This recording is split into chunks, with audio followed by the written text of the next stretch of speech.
अनंत चतुर्दशी का व्रत भगवान विष्णु की पूजा और अनंत रूप में उनकी आराधना का विशेष पर्व है। इस व्रत के साथ एक विशेष कथा जुड़ी हुई है, जो इस प्रकार है। प्राचीन काल में एक समय पांडव जुए में अपना सब कुछ हार गए और वनवास में चले गए।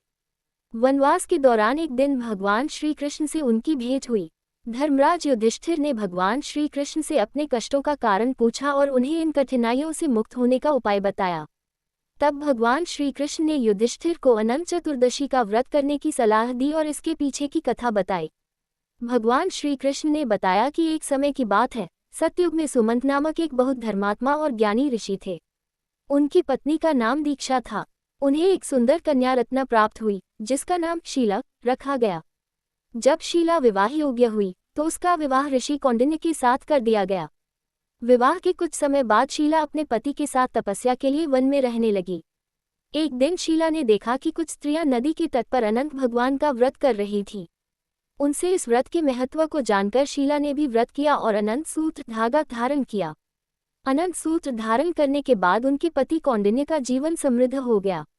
वे बहुत धनवान और शक्तिशाली बन गए। लेकिन एक दिन कौंडिन्य ने उस धागे को देखकर शीला से पूछा, ये धागा क्या है? शीला ने उन्हें अनंत भगवान के व्रत के बारे में बताया, लेकिन कौंडिन्य ने इसे तुच्छ समझते हुए धागे को तोड़ दिया और फेंक दिया। इसके बाद उनका सारा धन और समृद्धि धीरे धीरे नष्ट हो गई। कौंडिन्य को समझ आया कि यह अनंत भगवान के अपमान के कारण हो रहा है। तब वे पछताए और उन्होंने अनंत भगवान की खोज में वन की ओर प्रस्थान किया।